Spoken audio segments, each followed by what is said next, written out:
Yeah. Ooh, I love that sound in the background. Can we just like record crumbled up paper as our transition sound? And belches. What's some good warm-up topic? Oh, I'm moving out. That's a good warm-up topic. Maybe the next time we record this, it'll be in a new place. In the new sound studio. In the new sound studio. We could record it in the office space. Or closet. That closet is huge. huge. Yeah, the huge closet. I know, I've heard so much about it. Can we just not use it as a closet, and can you like convert it and soundproof it and everything? I'll try. Okay.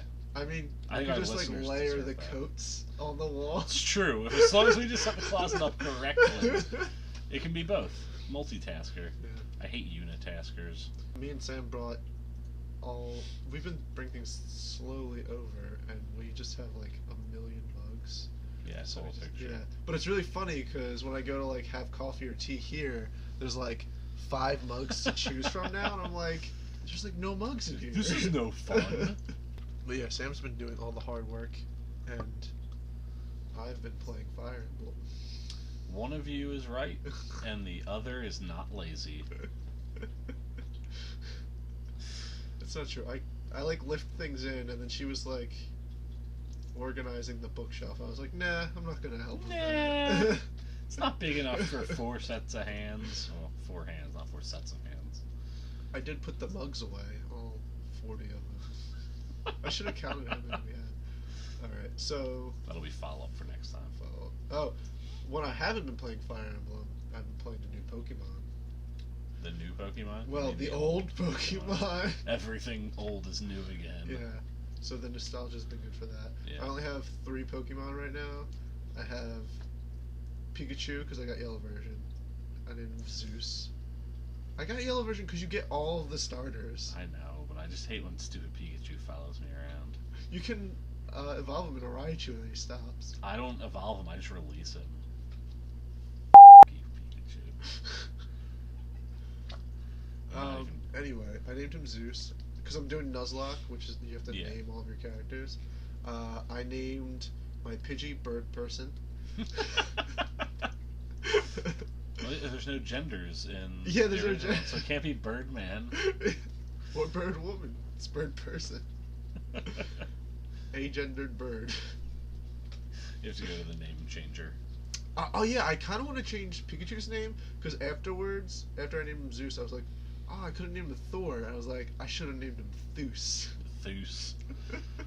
Or Zor. Zor. That sounds like a Ghostbusters villain. Although Theus sounds like a nickname for Methuselah, so yeah, maybe it is. Methuselah, the god of lightning. My Rattata, I named Gus after the fat mouse in Cinderella. Yeah. Once he turns into Raichu, Raticate, he looks a little bit like Gus. He's got Hyper Fang. Who doesn't? I actually really like playing the game because it's like it takes away all of the new crap that's just added on. And I'm like, wow, this is just simple and like. And I know all the Pokemon. Yeah, the good old days. All right, so follow up. Musical influences, my ever-growing list. Woody Guthrie. I was reminded of this because I saw Bernie visited the Woody Guthrie Museum, and then I was like, hey, I like him. And I went and re-listened to some of his stuff. And I was like, he is pretty folky, and I do write folky stuff sometimes. But also, if you ever listen to This Land Is Your Land, everyone hears that song in school, and they like only hear the first 2 verses when it's like, this land is yours, like the happy part. They don't hear like the political like savagery in the last 2 verses. Why would you want to hear that? It's just everything's fine, guys. Don't worry about it. Yeah. And then I have Neil Young on here. That's a good one. I've had Old Man stuck in my head for like the last month. And it's been driving Sam insane. Yeah, it's been stuck in your head since at least Disney World. Yeah. And I think it was even before Disney World. Yeah. I don't know why. It's just been stuck in my head. Maybe you should do a cover of it for your album. Yeah, it's hard to play on guitar. Well, it probably isn't. It's just I'm not that good at guitar. It's pretty medium to play on guitar. I'm easy to medium level. Play Wonderwall. Play Wonderwall, but sing Old Man. Good mashup. What was that? I saw a Wonder thing that Man. was like, it was like, if you teach a man to fish, you'll feed him for a day. If you teach a man to play guitar, 2 days is gonna be the day he's gonna throw it back to you. That's terrible. Oh yeah, and I have the Flaming Lips on here, who I Nice. rediscovered. I totally forgot about the Flaming Lips. Yeah, I saw your. You Yeah, posted on Facebook. I or posted on something, Facebook. I was like, I was just having a ball because they're such a fun, weird band. Yeah. They're so weird. It's great. And I don't know if they have any new stuff. No. Yeah, but I was like listening to their old stuff, like Sheeta battles the robots or something. I forget what it's called. It's Nice. it's funny. They actually have a song that makes fun of Donald Trump, but it's like 10 years old. Like it's Well, funny. Yeah. Maybe Bernie should start using that for his campaign song. I mean, Neil Young already gave him one. Why not the Flaming Yeah. Lips? So, yeah, this is my growing list of musical influences. I hope someone, like, if we get a dedicated following, that, like, people start keeping track. I'll probably start repeating myself at some point. Yeah. Yeah. Next week you're gonna be like, probably the Flaming Lips. Did I say Red Hot Chili Peppers? I think Probably, so. Yeah. Yeah. I love Red Hot Chili Peppers. Alright, next and okay, so last week I mentioned that I was giving up milk and sugar in my coffee. Well, milk and sweeteners in my coffee. And I have partially failed that. So I did it. I got used to black coffee. I could drink it. But I wasn't enjoying it because I'm like, man, I can't drink caffeine because of my IBS. And black coffee just doesn't taste good to me. This is bitter. So I started putting sweeteners in it again. So, But you're not doing milk. but right? I'm not doing milk still. The milk industrial complex. Exactly, yeah. And water and cereal. Yeah, water and cereal. Yeah. So I've still kept doing it. I don't mind it. I've tried it. Yeah, I'm like, It's, so, here's my thoughts on water and cereal, besides it's weird. When I did it, the water I used was really cold, and it made the cereal cold, and I didn't like that. oh, I like my cereal cold. See, I don't usually eat my cereal with milk, so I'm not used to cold cereal, I'm used to room temperature cereal. So, I'm kind of a cereal purist in that way. I guess I should try it again with, like, lukewarm water and see how it goes over, but I can't bring myself to do it. One of the times I didn't like it is when I used lukewarm water. Really? I was like, man, this is... My cereal is so room temperature. I was like, I wish it was cold. Stick it in the fridge for a minute. Didn't get like really soggy and not that perfect balance of just Sog and crunch. Yeah. I did figure out that it doesn't work for every cereal because I had like these cinnamon oatmeal square cereals. It's like a Quaker cereal, like because you know how they do Life and all that. Yeah. And it did not work. It didn't make them at all softer. So I was like, and I remember having it with milk before, and it worked better to make them softer. I don't know why. I did it with Life, actually. Yeah, I really liked it with Life. That was the first time I tried it. But yeah, water and cereal. Still fighting the milk industrial complex. Well, you already fight the milk industrial complex by just not having... By just not wetting my cereal. See, I probably just wouldn't eat cereal at that point. If I didn't, like... Yeah. I don't know. Wet things don't really do it for me. I guess it's because I've eaten wet cereal my whole life. Yeah. I kind of grew up with the nice crunch. So you didn't put milk in your cereal when you were a kid? Nope. Never. Is that like a parent thing, or you just didn't? Nope. It was a I don't like it and I think it's weird thing. I don't care what everyone else thinks. Oh, that's fine. I was just curious if it was like Oh no, I realized that I'm the weird one. Okay. But no, everybody else in my family always did. I was just like, nah. I think it came from eating cereal as like a snack a lot, like in front of the TV or something. I just had it in a bowl, and I would just eat it with my hands. Yeah. And it was just like, if I put milk in it, I can't eat it with my hands. So I don't remember ever having milk in cereal. I used to do that with Cheerios. I could eat 10 boxes of Cheerios. Yeah, They're dry, plain Cheerios. My family loves that. Yeah, it's Kimmy always gives me a hard time about it. The one thing though is if you eat a lot of dry plain Cheerios, it might happen if you eat them with milk too, I'm not sure. They make your burps smell horrible. They're awful. It happens with milk too. Okay, yeah. Okay. But like, it's like farting out your mouth. It's a bad time. Just a warning to anyone who has ever thought about trying plain Cheerios. Okay, so the next follow-up is about the topic we were going to do today, Stephen King's On Writing. On Writing, it's a great book. Yeah, I didn't read it. Nor did I. So we're going to put it off. And I'm going to take a page from Hello Internet, so every once in a while they'll, like, give homework, and so the first time they did that, the same thing happened, where they were like, well, I'm not prepared to do it this week. So what they said was, once we're ready to do it, we'll do it. We don't know when that's going to be. Right. So just, you have to be prepared yourself. Yeah. This is your homework, yeah, listeners. Yeah. So once we're ready to do it, could be next week, or I guess next session. It could be 3 sessions from now. It's going to happen, and it's on you.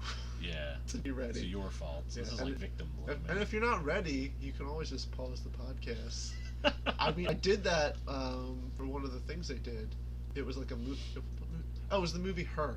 Okay. Yeah. I was like, oh, that's one. a 2-hour movie. Yeah, I'll pause the podcast and listen to it sometime this week. And I did, or watch it sometime this week, and I did. And I really wanted to see that because I really like him. It was okay. That's what I've heard. That's why I never did see it. It's worth one viewing. Yeah. Don't buy it. I don't pay more than $2.99 for it. Yeah, so I don't remember the last time I ever bought a movie. Guardians of the Galaxy? That might have been it. Just to have. Did we buy Guardians of the Galaxy? We bought Guardians of the Galaxy. Confirmed. Yeah, I asked that for Christmas just to have too. Yeah. I don't really have many of the other Marvel movies. But that's a good one. Okay. Oh, okay. So here's a correction. So when I talked about January being the most deadly month, I remembered that I learned that from Dear Hank and John, the podcast. Yeah. And they also talked about how February was the least deadly month. Well, I was listening to Dear Hank and John the other week, and February is not the least deadly month. They corrected themselves. Apparently, it's August. Oh. Yeah. Who would have thought? So I guess it really does have something to do with winter. February is like the 4th or 3rd most deadly month. Well, close enough. Yeah. There's only 12 of them. Yeah, that's fair. Alright, and what else do we have in follow-up? Make Donald Drumpf again! Yeah. So, I don't want to get too political in this podcast, but I feel like it's pretty fair to say that everyone who listens probably hates Donald Trump. And if you don't, then it's fair for you to stop listening. Yeah, that's fine, because you're probably a racist or something like that. What was I going to say? Oh, so John Oliver did this awesome, hilarious skit thing, and at the end he did this hashtag about Donald Trump's family name was really Drumpf, and they changed it, and they talk about how Trump's name is everything. Like, he's not a successful businessman. He's not actually, powerful. It's just associated with power these days, and so we're trying to take it back. Yeah, so he's Donald Drumpf. He's not Trump. But there's, an extension on Chrome that changes all Donald Trumps to Donald Trump. Drumpifier. It works really well. It only, misses a little bit. I noticed it misses, Facebook statuses. Yeah. But I still see it, in articles and things like that. Nice. I'll post in the description, show notes thing, the link to that, to the Chrome. Hey, Coco, what's up? Our cat is chirping.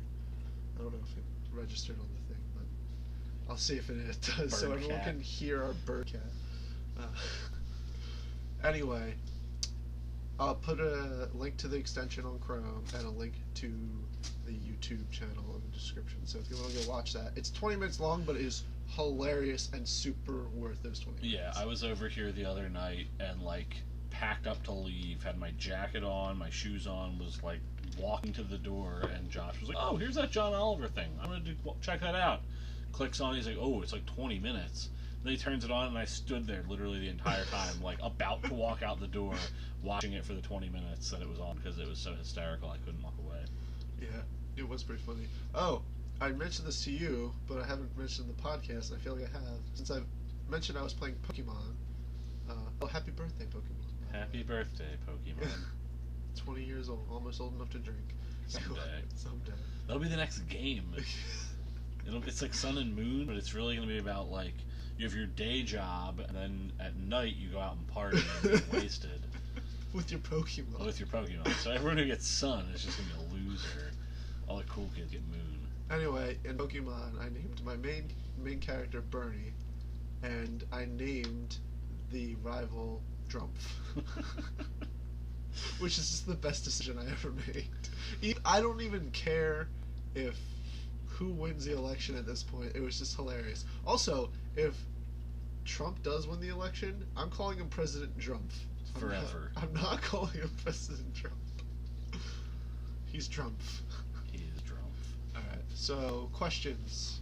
We have our one question. We seem to get about one question each week. Hopefully, maybe next week we'll get two. We'll get two. This one has nothing to do with motivation or productivity, but actually politics. Yeah, so it has something to do with politics. So this is from Jim. What do you think What do you think of the idea that I enthusiastically support, close parentheses, that there should be a none of the above when voting for a particular office? It's an interesting question. Yeah.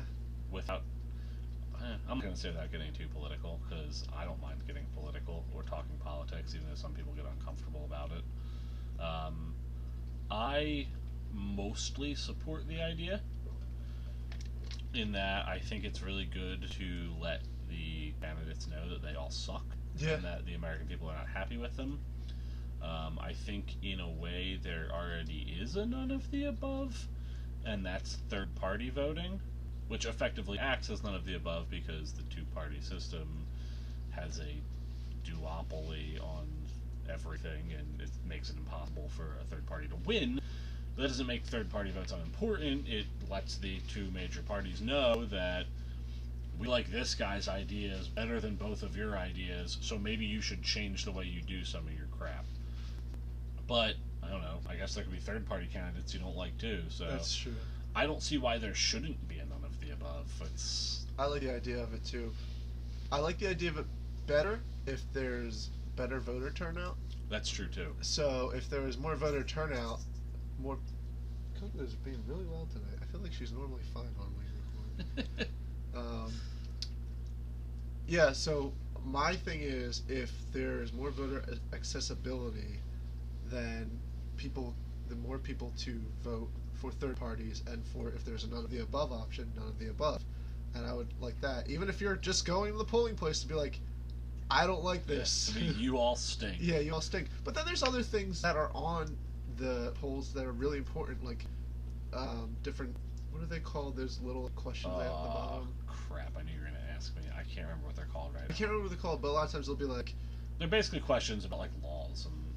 And they ask you to vote on them, like, so they get passed or thrown down and stuff like that. But people don't even, like, know about them because they don't go out to vote in the first place. So my thing is voter accessibility first, then none of the above. I feel like none of the above is important, but not as important as getting people out to vote in the first place. Yeah. I also would really like to see, I said this to you when we were reading the question earlier, many other countries you can call for a vote of no confidence. America is one of the few, as far as I'm aware, like big industrialized Western countries that does not have that option. I'm not surprised it doesn't have that option, because I don't think in my entire lifetime we've had a president with an approval rating over 50%, because everybody always hates the president no matter who they are. But yeah, I'd like to see that too. But I guess I don't know. You could lead to like France's problem, where they have to overthrow their president every year and have some new revolution. But whatever, it's working out for them, I guess. They're doing all right. They don't have enough kids. Yeah, they're all old people, and they live forever. That's the thing. Like, it's like Japan. Yeah, just die already. Same problem. It's really funny. I feel like America makes most of the first world countries' population. Yeah, pretty much. Because they're all smart and they're like, man, I don't want tons of kids. And we're all like, every sperm is sacred. Manifest destiny. We're coming for you, Canada. I don't know what their population growth rate is like. I have no idea. I have no idea. Probably low because it's so cold. You know Nobody what? wants to take off their clothes. Canada has a really interesting law about their national broadcast. There has to be on Canadian channels. Oh, I have actually heard have this. to have a certain number of Canadian like television and stuff like Yeah. that. Like it has to be Canadian produced to like prevent. Oh, apparently Canada's growth rate is higher than ours. Go Canada. Maybe they'll manifest destiny to us. They'll be like, "Oh, you elected Trump? Why don't you just annex it? Become part of us." I'm pretty sure the whole Northeast would definitely do that. But yeah, so that like it prevents, especially the American media, from monopolizing their Yeah. media, which is a huge problem in other countries because of like English speaking media being the biggest form of Mhm. media. So like in France and Belgium and stuff like that, a lot of people just, and like Lithuania or anything, a lot of people, it's hard for people to create content in their own language. Right. But I mean, Canada doesn't have that problem. But it's interesting that I don't know, how did I even get on this topic? I said manifest destiny. Oh, Whatever. but again, also on the voting issue, I think that voting should be a holiday. I agree 100%.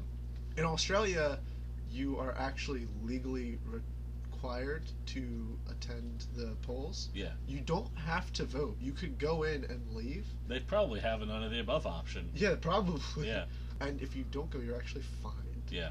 I thought that's. I don't know if that would go that far. Right. maybe. I don't know if that could possibly work in America because Yeah. I feel like somebody would just shoot somebody. But Well, you know what'd be interesting if like you vote, you got like a really small tax break or something Yeah. like that. Like I mean, so- something to encourage people to go out, including making it a national holiday so that people don't have to be like, well, I'm working 9 to 5. When am I going to get to the polls? Yeah. Like, because there's a lot of people that I know, like, especially if you have kids and stuff, it's like, well, I get home from work at 5 to make dinner. Oh, polls close at 7 or 8 or whenever they close. It depends on the It depends- state yeah. and stuff. Yeah. Which is also, they need to nationalize voting as well. Yeah. Like it's different in different states. I mean, I agree and disagree. For Okay, federal, for on a federal level, yeah, I agree. Federal level, yeah, Yeah. that makes sense. But also, well, yeah, especially with the like the caucuses and all that Right. crazy stuff. Yeah. Like, but that's also an issue between parties, and it's Yeah, just there's a lot. so many problems. Superdelegates. Super delegates. There's still time. Super delegates make the right choice.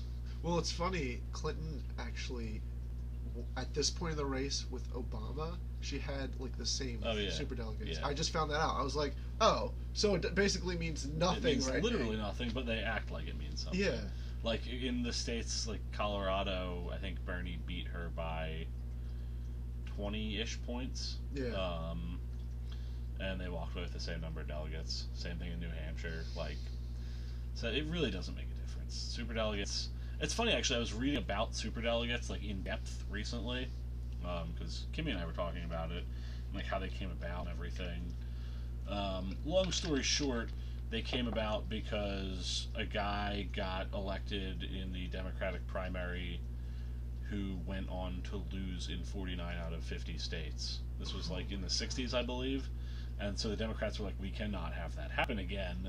And so they created superdelegates to kind of like sway the vote one way or another so that the people, the stupid idiot people who should be able to elect whoever they want, don't elect the wrong person, quote unquote. But from what I was like researching and reading and listening to, I watched a couple YouTube videos on it. Superdelegates have only affected like a couple presidential races. This one, obviously, they're going to make a big difference in. And the one with Obama's first thing with Hillary, they made a pretty big difference, obviously. There was only like 1 or 2 other presidential races, like in between the time they were created and now, that they've actually been influential or swayed a vote one way or another. Because usually the Democrats have one strong candidate by now and just push them. Obviously, that hasn't happened. I was actually reading also about how the Republican primaries, they changed it back in the mid 2000s, maybe early 2000s, so that the front runner early on would make it easier for them to win the way they did their primaries, so that way they could have a strong candidate they could immediately start backing. But now that's backfiring because most of the establishment Republicans hate Trump, right? But he is taking advantage of that because he's the front runner, and now they're all like, oh no, like crap, what have we done? Yeah, I have a strong feeling that after this election, if and when Trump gets the nomination, which is looking like an inevitability, unfortunately, Republicans are going to take a closer look at superdelegates. And from what I understand, they actually do have some, but it's not nearly as much as the Democrats do it. But yeah, they might be looking to expand. So if anyone's looking for a superdelegate job, call the Republicans. Well, they give it to like established. So it's like everybody who is a congressperson this is for Democrats. It's everybody who's a congressperson. A lot of people. Yeah, every Democratic governor. And like certain people who are on the DNC, like the chair and vice chair, and I don't know, and also former Democratic presidents, and I forget. I think there was like a couple of like small, like obscure things, but I was looking it up to figure out how many there were and who they were. It's bizarre. People make a big deal that Bill Clinton supports Hillary. I'm like, why would he not? like. If I was married to someone running for president, even if I slightly disagreed with them, I'd just like, of course I'd support them. I want to live in the White House again. Yeah. It's probably pretty nice. It just seems like such a stupid... But like, Bill Clinton supports Hillary? Like, yeah, no shit. Yeah. That's... I don't know. Yeah. Alright, we've got pretty So now that we have our politics podcast on, let's see what okay. Last week's goals. So... We're not going to get our reward till the end because I'm waiting for Sam to bring it back, but it's pretty good. Okay. Well, so then, can I just pause? And we don't need to actually pause. I don't really need to go anywhere. I have a little bit of a reward for us. It's more a reward in the ironic and funny sense. I'm not sure if the microphone's picking me up right now. Is that frozen? Nope. So, at Kimmy's work, alright, so I have a little reward for us that is more funny than anything and barely a reward, but we're going to be basic bitches because I got a 12-pack of free beer the other day. It is Sam Adams Pumpkin Beer. Pumpkin beer? This is so out of season. Hooray for seasonality. Oh, you'd think Sam Adams would have twist-off caps by now. Get with it, Sam. They're alright. No, I don't. As somebody in the beer industry, I could never crap on Sam Adams. I can crap on pumpkin beer a little bit. That's true. But I feel like they make a solid product, and without them, ooh, you hear that little... Most breweries... Yeah, the craft brewing industry and scene would not be what it is today if it were not for Sam Adams. So were they more of a craft brewery back in the day? No, they were just like the first. Oh, okay. Like the first one that actually took off and did anything anyway. Yeah. Probably not. I don't know if they were the first, like, date-wise. But, I mean, and a lot of their stuff, especially their small batch stuff that you don't really see that often, is really, really good. They can still make really, really good beer. Yeah, they make pretty good beer, which is fine. It's accessible. It gets people into it. Yeah, one of the first beers I think I liked was a Sam Adams. I was like, man, I can drink this. That and Yingling. And this is a decent pumpkin beer, actually. It's a pumpkin beer, so it's a little odd drinking it in February. Nope, March now. Yep, it's March now. It is March. Happy birthday, Pokemon. Thanks, Leap Year. Yeah. God. Leap years are so weird. There's like this really crazy, weird rule about, like, so it's to balance it out so that, like, it'll take like 7,000 years for us to like be off by 13 days, which is great. That means it's a really successful system. because it'll take a while for us to have to like reset it, the Gregorian calendar. But it's like every 4 years there's a leap year, except for years that are divisible by 100, unless they're divisible by 400. Yeah. Which is why we still had a leap year in 2000. It's a great system. It really is. Somebody was really bored and did a lot of math, I guess. That was Pope Gregory. Yeah. Who instituted that system. Kimmy and I think, actually listened to like a whole like YouTube video explanation on the leap year, and it was. But I didn't something. know that part about like the divisible by 100 thing. Yeah, that's really odd. Yeah, but it like it's like part of the thing that makes it work. Yeah. Because of the way we rotate around the sun and stuff like that, and rotate on our axis. So as you can tell, we both succeeded in our goals. Yeah. But we should remind you guys what they are. So mine was to listen to 5 podcasts and write a short story. My story is finished. I was actually thinking I was going to post it up, like how Josh posted a little music video, which is something we'll talk about in a minute. It's finished, but it's not finished to the point I'm ready to post it. So hopefully by the next recording session, I will have it edited and exactly where I want it. But I'd like to put something up, and since it doesn't take place in my current story that I'm writing, it's not like it's spoilers or anything, but it'll give you guys a little taste for, I don't know, the world and what's it about and that kind of junk. Yeah. And I listen to 5 podcasts, and I'd like to read you my notes on them. Oh. Deodorant, snacks, chapstick, earplugs. That's shopping list. Alright, so I listened to Hello Internet, which was really long. Like, it was really entertaining. I liked listening to the guys, but it was 2 freaking hours. And I'm not saying that's too long, but for somebody who is jumping on now, it was probably a little too long.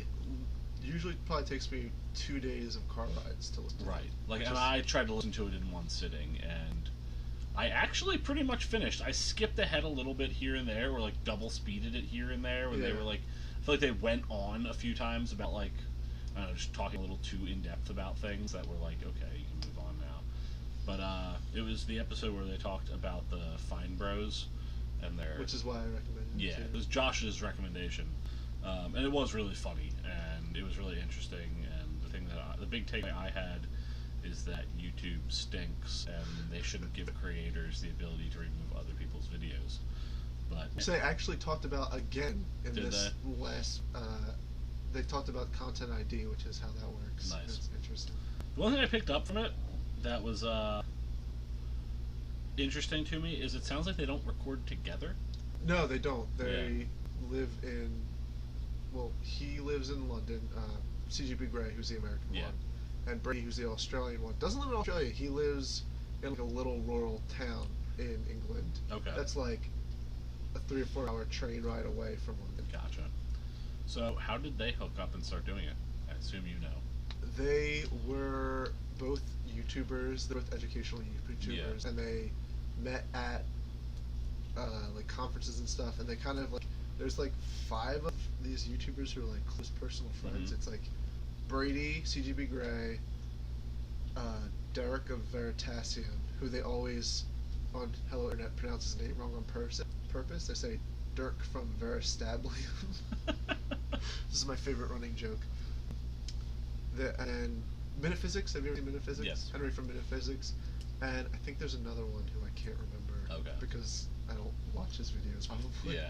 I don't really watch Brady's videos, but I know that apparently just Gray was thinking about doing a podcast because he's very much about making money and doing work, and he was like, it's like financially viable, and Nice. yeah, and he was like, I like Brady, I like talking to him.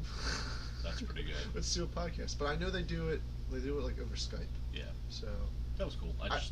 That was something that, as I was listening, I couldn't tell, but then they started talking, and he like drops his bag of Skittles or something, and he's like, "Oh no, they're everywhere! You should see it." And I'm like, "Wait a minute, are they not together?" yeah.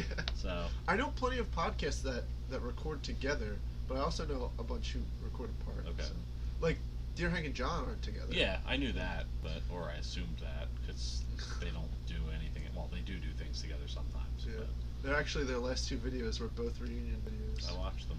Really? Yeah, Kimmy watches them all the time. She like keeps current, and so I've been watching them as well because I'm there. I need to talk to Kimmy about this more. Yeah. I have a YouTuber friend. Well, I guess I have some other ones like Dom, but Dom doesn't keep current with the same YouTubers I do. Yeah. I think. And Most most of my other different YouTube priorities. Yeah. And then all the other people I know who are into YouTube are usually into Let's Play, like Markiplier. Yeah. And I have no problem with Markiplier, but I actually find him annoying. Like, no, like... Hopefully he doesn't listen to well, this. it's just like... He'll delete this from YouTube. Well, even, like, to people who are Markiplier fans, I just... Like, it's not like I think he's, like, annoying and, like, he's a jerk or something like that. I just don't really find him funny. And I can see how other people would find him funny, but it's just not for me. I just don't watch Let's Play videos because I would rather just play. I occasionally watch Game Grumps because they do... Well, I know Markiplier does stuff like this. I find them really funny. But also, they do things like the Trolls game from, like, NES. Yeah. Like, and I'm like, okay, I'm never gonna play this. Like, that's true. I guess I've watched a few like Sakura that. Spirit. Like, yeah. I think I actually watched something of someone playing E.T. from, like, the Atari game. Yeah, which is, like, threw all of them in a dump. The worst yeah, I watched a Let's Play of that once. And it was hysterical. Yeah. Oh, yeah, so other podcasts, I listened to Lore, which was fantastic. Keep listening, dude. And I liked that it was only like 20 minutes long. Yeah. I don't know if they all are. Yeah, they're all 20 to 40 minutes. 40 minutes, I think, is the longest one. That was something that I'll come back to after I finish talking about this. I liked that it was on the shorter side, especially for somebody just getting into it. Yeah. Like, don't get me wrong, I liked Hello Internet a lot, but I was like, 2 hours is a serious commitment. Welcome to Night Vale is like about 30 minutes, too. Yeah. Yeah. It's like watching a TV show. So I liked Lore a lot. It really held my interest. Some of the stuff he talked about were things that I already knew, but there were definitely a few things that were new to me. So I find that interesting, especially just like the topics that he talks about. Yeah. The one I listened to was, I think, the first one. It's about vampires. Yeah. But it was really cool. The one thing I was a little weird about it was the music in the background while he talked. He had like spooky music in the background. Yeah. I will say the music, it doesn't change. It gets better. Okay. Does that make sense? Yeah. Like, he keeps using it, but I noticed it improves. Yeah. I listened to, and Lore was on the behest of like 5 different people, so. Yeah. I actually got into them because the creators of Welcome to Night Vale recommended them on like Twitter. So, and I was like, I'm looking for more podcasts, and I like spooky stuff. Yeah, it was, I was just making sure I didn't write anything else about it. I listened to Freakonomics on the suggestion of Jim. That's something I don't have a strong opinion on one way or another yet. I listened to one episode. It was like 20 minutes long, which, again, I appreciated. Grant, my brother, really likes Freakonomics. I'd like to listen to a few more just because I'm not really sure what the theme was. But, I mean, I've heard it's good, and Jim recommended it, and Jim's alright. So, he asked us a question. So yeah, he did. Nobody else did. Jim's a good guy. Yeah. So I'm gonna give it another shot. I didn't dislike it. I wasn't like in love with the episode I listened to either. And then I listened to The Nerdist, which Kelly recommended, which was pretty much exactly what I expected it to be, which is fine because I like Chris Hardwick a lot. And I don't know who he is. You'd probably know him or know his voice if you heard it. I'm gonna Google him to see if I know what he looks like. And then I listened to the Rooster Teeth podcast that Cam suggested, and again, it was pretty much exactly what I expected, which again was not a bad thing. Oh, I know this guy. He does a TV show, right? He does a lot of things. He does like some voice work and stuff too. He's doing somebody's voice in something recently, or I can't remember what it is. Oh yeah, he did Tales from the Borderlands. That's right. Oh, okay. Yeah, I know him. Yeah, he does a show for Walking Dead called Talking Dead. Yeah, I see that. Scooby-Doo Mystery Incorporated. Nice. Well, he just went up in my book. Yeah, he's done a lot of. He did Sokka's voice in Legend of Korra. Whoa! What?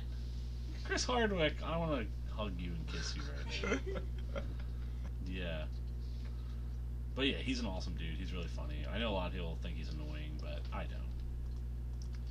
Sorry. Oh, he's doing Green Arrow on Batman. Yeah. All right, I need to get off this page because we're just gonna keep saying all the things he's done. Chris Hardwick's on this and this and this. No, he's really cool, and he's like one of those like super nerds who I feel like doesn't put it on and is like legitimately like into the stuff that he talks about. Yeah.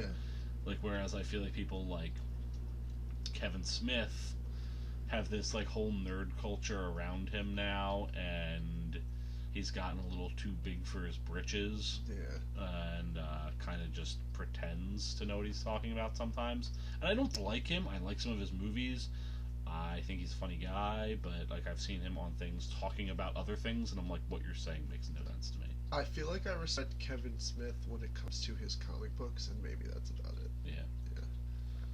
Everyone talks about Clerks, but I did not like that movie Really? at all. I liked the first one. I saw part of the second one and didn't like it. I think Dogma is a fantastic movie. Oh, he did Dogma? Okay. Yeah. Chasing Amy was good. I do like Jay and Silent Bob. That's pretty funny. Yeah. I mean, all his I comedy feel like is I'm not very as distinct, familiar but with him as I could yeah. be. My dad is like in love with him and wants to kiss him on the mouth. So I do think it's cool he named his kid Harley after Harley Quinn. yeah. No, her name's Harley Quinn. Oh, her name's Harley Quinn. Yeah, Oh, and he yeah. got his daughter the baseball bat. I farted, sorry. To replace our weekly burp. He got her the baseball bat used by Harley in Suicide Squad movie. That's cool. Yeah. As like I think he like worked on it as like a consultant or some dumb like fake credit that he was just like, this would be cool. I assume. I don't really know. What else was I talking about? That was everything, right? Was that? Oh, alright. I'm gonna give you a podcast recommendation. I don't know if you're gonna keep, but I'm gonna try and keep listening to stuff. It's short. I like short. It's supposed to have more seasons, but it only has one out now.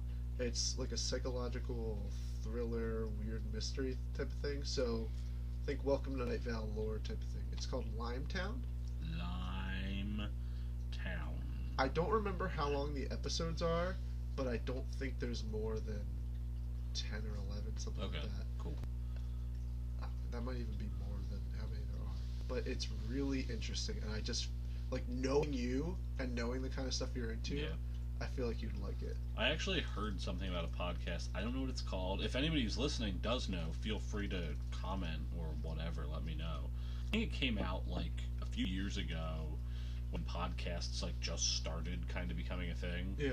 And it's supposed to be, I think what it is, I don't know if it's one person or multiple people like talking back and forth, but it's supposed to be like radio transmissions from a like, I don't know, is this the zombie fortress compound thing. Yeah. Yeah, like in a zombie apocalypse world. So it's kind of like the same idea as Night Vale, but a little less. I heard about it. Like, yeah, I feel like Night Vale's a little more subtle, weird. Like you have to pick stuff out yourself, whereas this was a little more just like story driven. I've never listened to it. I don't know what it's called. Somebody told me about it like a couple years ago. I was like, you would really like this, and I was like, podcast? Who listens to those stupid things?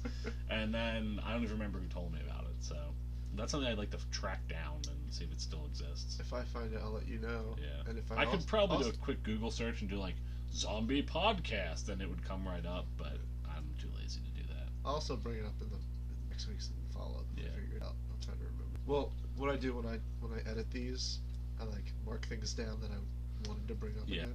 So I'll mark it down to look it up and then Yeah. bring it up again. So is that all of your? I think so. Yeah. Podcast? How was the short story? How did that go? Surprisingly well, actually. It wasn't what I originally thought it was going to be. I mean, it was kind of what I originally thought it was going to be. It kind of just took on its own little thing, and it's actually from two different perspectives. That's cool. And they kind of meet in the middle at the end. I like things that do that. Yeah. That's fun. How long was it about? Just out of curiosity. It was like 5 pages. I might try and expand on it a little more before I post it. Where it's at, I was like, this is good, but then if I'm going to post it, I'm like, oh, I want to go back, edit it, change some things. Yeah, probably. obviously. Yeah. Okay. My turn, I guess. Yeah. So, write 2 songs and upload a video of a song I've already written. So, excuse me.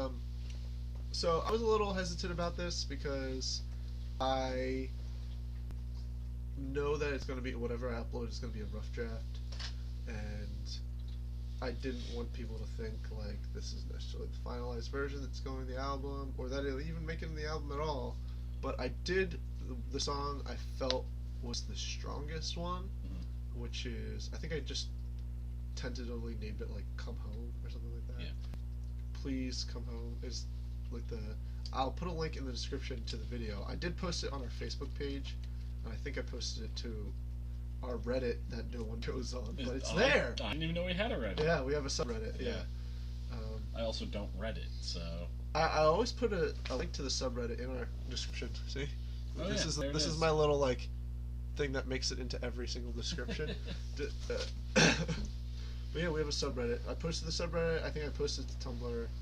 I posted it to Facebook, Twitter. I'm going to upload it to our website too, in that little section that says like projects. Yeah. Because I think that'll be a useful place for it to. Yeah, that way you always have. We don't have to like scroll back 100 pages on Facebook to find it. Or whatever. Or even like go searching for it on YouTube. Yeah. It's gonna be nice to have it in that spot. I'm gonna post it there. I haven't got a chance to do that yet.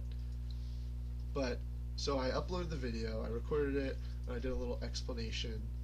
I only have like 4 views. So you had 7. Oh, I had 7. Oh. Okay. Well, you had. So I went and looked at it and said 6 views. Does it count my view when I'm looking at it? Or does it... Yeah. So I hadn't actually viewed the video yet, so I wasn't sure if it's. No, it probably wouldn't count it yet. Yeah. Yeah. So I figured after I watched it. So it should be 7, I believe, and you have 3 likes or upvotes or whatever you call them on YouTube. I think they're likes. Okay. It's upvotes on Reddit. Yeah. Because. No. Well, Reddit's supposed to be like, they talk about how Reddit's like the democracy. Like, Yeah. Because things get upvoted and downvoted, which I think is an interesting idea. Yeah. Yik Yak does that too, but I don't go on Yik Yak. I tried to do it once, but there's the Yik Yak aim in Philadelphia is not very good. Yeah, and I was like, this is kind of stupid. I'll still do this from my phone. Yeah. But yeah, I don't know. I was a little hesitant about it, but I did it. I was kind of on the line there. I think I put it up yesterday or the day before. Day before, I think. Yeah, it was kind of pretty late, but I did it. I got it out. To be fair, I didn't finish listening to 5 podcasts until today either, so. I'm glad that we decided to record today because I also wrote the last song today, which I also think turned out pretty well. Nice. I really enjoyed it. But yeah, Come Home was just one of those songs. I wrote it. I actually started writing it before we started recording. I had like a chorus and a verse or something like that, and then like I counted it as a song because I like finished it later. And I think I did start. I might have started writing it when Sam was in Japan, or maybe when she just got back. Because the whole premise of the song, and I'm not. If you think that albums have spoilers, you're dumb. So I'm going to talk about it. Well, I guess if it's a musical, or I'm a little buzzed, so. If it's a rock opera. Yeah, it's a rock. This is not a rock opera. This is a song about a guy or even a girl. I don't gender it. Longing for someone. They're in a long distance relationship, and because they're sad. they're sad. And because me and Sam have done that 3 times now. She's gone to Japan twice. I went to London once. Hopefully never again. Yeah, probably not never ever again. Probably not never again. Well, I don't know. I guess they're going on a trip, and I don't know about I just messed up what I was saying there because I can't talk apparently. Probably not never again. I just wanted to give you a quick little thought on your song. I think when you're talking about it in the end, like after, for the people who haven't watched the video yet but should go watch it, like pause right now and go watch it. I don't want to spoil anything because it's an album spoiler. You talk about your musical influences right now and how you want to do something a little folky. First of all, I have a good term for your, like, the sound of that song, to me at least: garage folk. Garage folk? Yeah. That's something that I came up with a while back to describe a few bands, and I like it. And I think your sound fits in it. Anyway, when you're talking about like the musicians who inspired the song, I think you say like Neil Young and Woody Guthrie, and just 'cause you were listening to like some folky stuff. I think you said Bob Dylan too at one point. I mentioned the Lumineers too. The Lumineers. You forgot someone really, really important, and that is Bill Shatner. Because I did spoken word.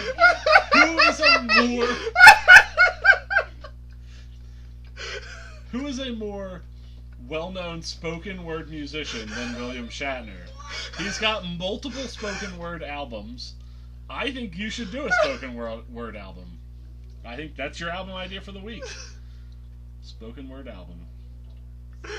Inspired by Bill Shatner. I'm a rocket man. I'd like to challenge you, since you're going to challenge me to go listen to this podcast, to listen to some Bill Shatner music. Okay, I'll go listen to some... I'll listen to Rocket Man 5 times. I'll send you a few links. Okay. His last album was actually produced by who was it? Somebody like Dave Grohl or something. Really? I can't remember who it is. I have to look it up later. We'll get back to it when we talk about your follow if you listen to some. But it was like a really big artist, and I was like, this is really strange, but Bernie Sanders actually did a spoken word album of like folk songs and stuff of like American like political folk songs, which I thought was cool. Yeah,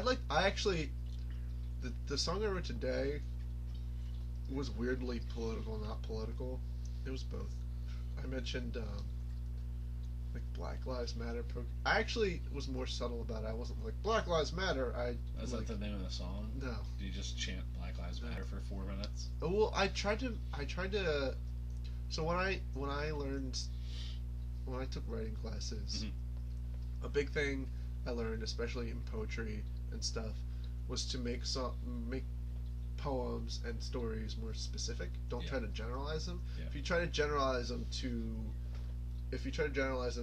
to try to fit different people in, actually it ends up becoming less relatable a lot of times. And if you're more specific, a lot of times people, even if their situation is just the tiniest bit similar but vastly different in other ways, they'll still relate to it better because it's more human, they can see it, things like that. Right. So I wrote a song today, and I tried to make it really specific, and I based it off my own experiences. Like, even the first line of the song is like, I step off the 66 and walk up to the Frankfurt L. Like, I think was the first 2 lines. It does get a little more general after the end, but I still tried to put it through my point of view and like ask questions I've actually asked myself and things like that. So I'm like trying to be general specific, more specific in my music, which I think Come Home does lack that to a point. Yeah. And I feel like a lot of love songs like that. But I think there are really good love poems, stories, and things like that that are specific.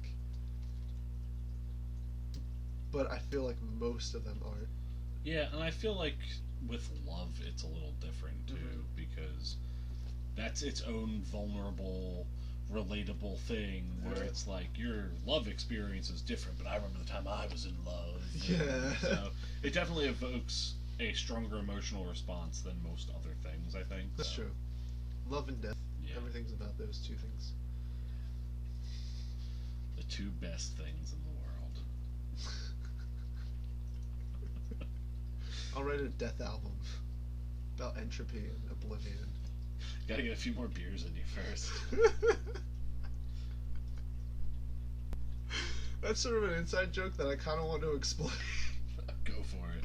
Every time I get, well, not every time, but a lot of times when I get drunk, I say some very morbid things about how life is meaningless and nothing happens when you die. And yeah, it's a good time. Had my all. Yeah, it always brings the party up. Yeah, unlike entropy. Surprisingly, I don't drink that much. Yeah. Thankfully, you don't. Yeah, thankfully. Thanks, IBS. Saving you from yourself. Yeah, pretty much. I actually talked about that to my therapist. That's the one thing I'm thankful for IBS is preventing me from becoming an alcoholic. Well, silver lining or intestinal lining. I'm trying to leave all this in. I hope so. Okay, Sam's not home yet. I'm worried about us getting a reward. Yeah, I want to be rewarded. Because I'm really excited about the reward. Now you're making me excited. I hope it lives up to the hype. I think it will. Okay. 7:54 on my way back. Alright, that was 7 minutes ago, approximately. Alright, well, so, I love how in the topic space I have literally Yeah, there's nothing. But I did come up with a topic. Okay.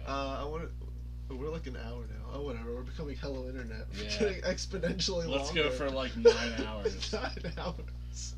Listen to this in your car. But don't crash, Dom. I'm just gonna make all of the bleeps extra loud. Yeah. So Just for him. just for Dom. Okay. So my idea.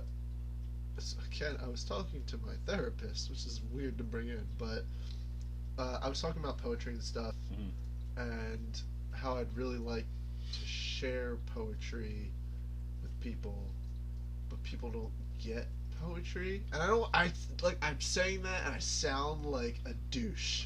A hipster douche. A hipster douche. But what I mean is, a lot of people, when you share their poetry with them, if they're not already into poetry, a lot of times they won't have the same response as someone who... Yeah. Like, they might be like, oh, this is cool, I like it. But, like, someone who's into poetry might be like, oh, wow, that's a cool reference to this thing, or, like, I really like the way... You invoke Allen Ginsberg and Nambla. Bringing it back around. Well, no, even if they're talking about rhythm and structure and things like that, and it's easy to get that in like a college poetry class, but if you're sharing with your friends, that can be tough. And he was talking about, he's like, well, if you care about poetry and writing so much, you just need to do it for yourself. Like, you need to not worry about other people and what they think. And I don't know, like that's true to an extent. Like, I definitely, but I was also thinking, so who, like, I guess my question, my topic is, who do you create things for? Do you create things for yourself? Do you create things for other people? That's a good question. Yeah. I think that's... I mean, personally, I like creating things for other people. Yeah. I do it a lot, but I think in a way there's definitely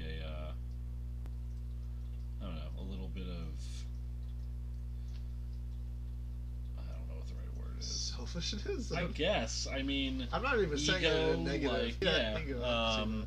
Where I'm like, I have a really good feeling about this, and I think it's really good, and I want other people to think it's really good too. Yeah. And I mean, part of that is it's nice to hear that it's really good, but it's also when somebody like looks at something or reads something or hears something or whatever and really enjoys it, just gives you a good feeling knowing that you like made something that somebody likes, and it kind of legitimizes it a little bit for you, because you can make everything you want for yourself. That's great. Like, that's, I feel like it can be very cathartic, therapeutic, just fun in general. But I feel like, I don't know if everybody feels this way. I feel like for me, when I'm doing something that's just myself and I'm not sharing it, I'm like, is this any good? Like, I think it's pretty good, but is it really? And so I think it kind of helps to legitimize it when you share it with people, even if it's just sharing it with like one person. Yeah. Like, you do poetry and you find one person who's really into poetry, and you're like, hey, check out these wicked poems that I spat out the other day. But yeah, they're like, check whoa, out this iambic pentameter. Yo, that cadence. This is an Elizabethan sonnet. What? But seriously, and then they're like, yo, this is some tight it makes you feel good, and it makes you feel like you're not just spinning your wheels and wasting your time. Yeah, I also think that if you create, so I definitely see myself, I create things for other people. A lot of times, if I'm don't have like money or something like that, and I really want to give something special, I'll like write them a poem or something like that. Mm-hmm. I pretty much write Sam a poem for like every holiday, birthday type of thing. Yeah. And those poems, I think, sometimes are different than the poems I'd write for myself, or that I'd write for fun, quote unquote. Sometimes they're the same. Sometimes I write a love poem for fun, and to give it to her.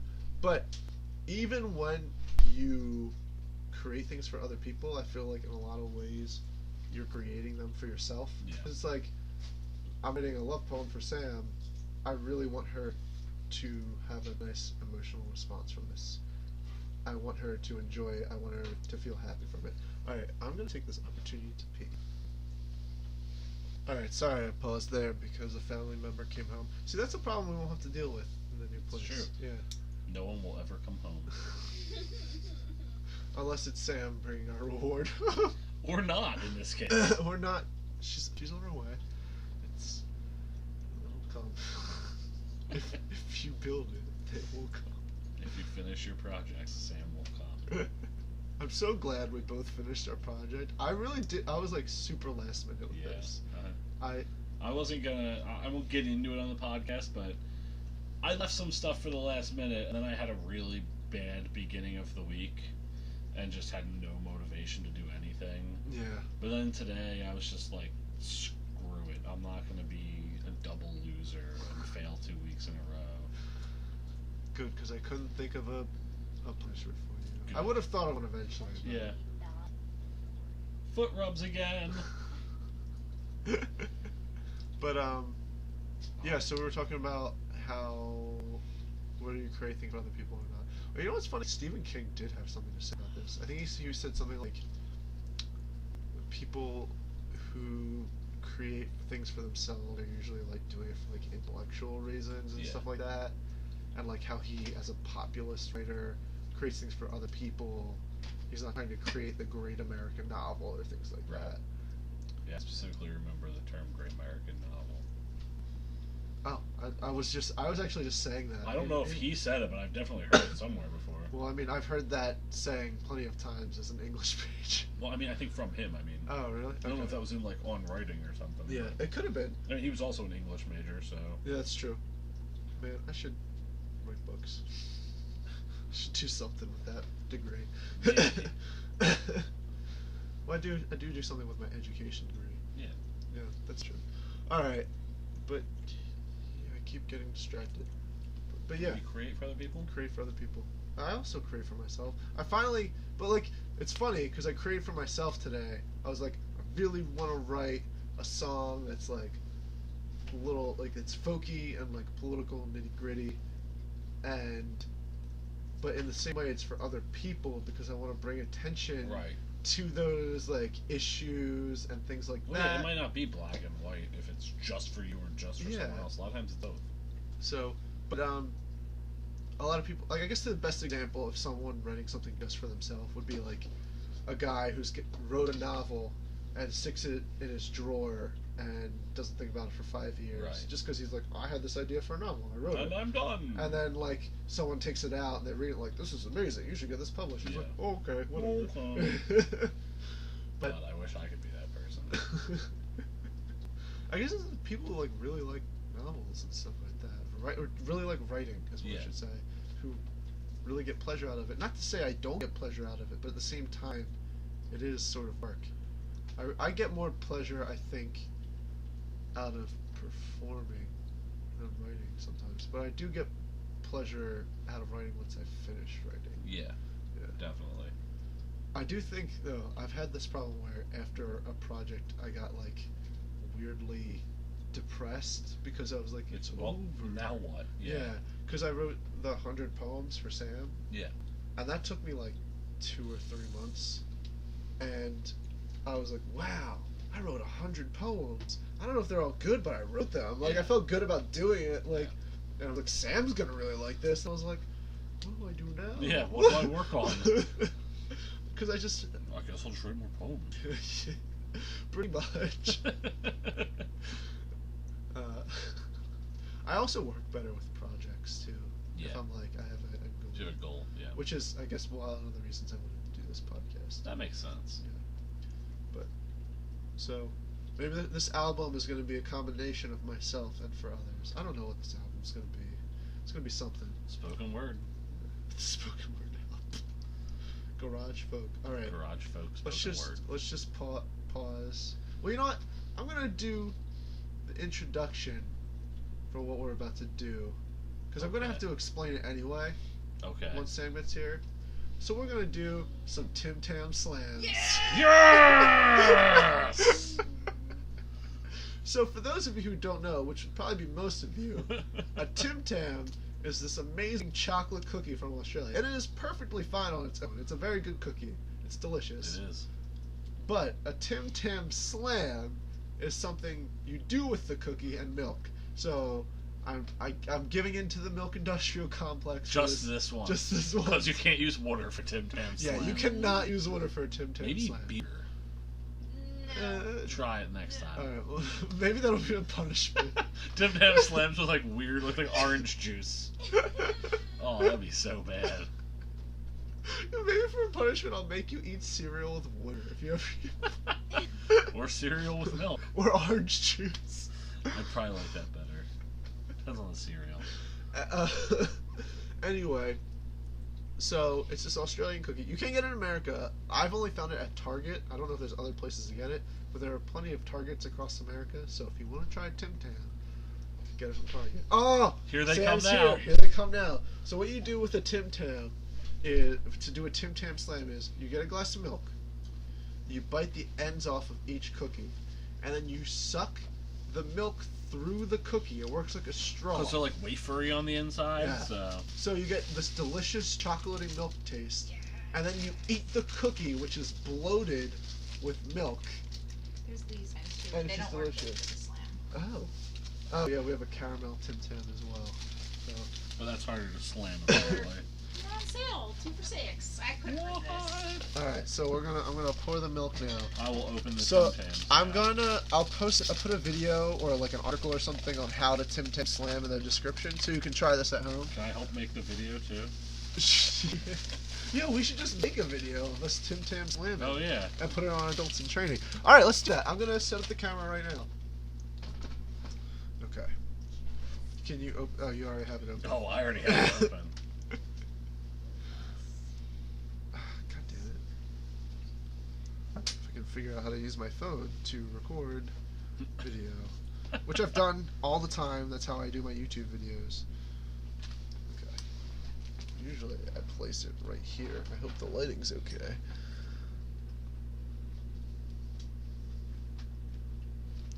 Oh. Wait a second. All right, so this is gonna be so. We're doing our Tim Tam Slam for the podcast. This is our reward Take for your this Tim week. Tam. Take my Tim Tam. I'll take mine. So this is how you do it. You take your glass of milk, get your Tim Tam, bite off one end, You do the Tim? then you do Tam. And then you slam.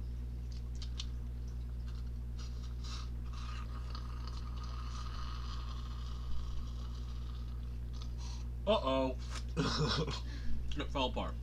Oh my god, it's so good. What do you do? Mike does this usually. Oh yeah. He goes, Tim! Tam! Slam! Wait, are they doing video right Mm-hmm. Alright. I failed the last one. I gotta do better on this one. Tim! Tam! Slam! This is delicious. Everybody, reward yourself. Do this at home. That's how you Tim Tam Slam.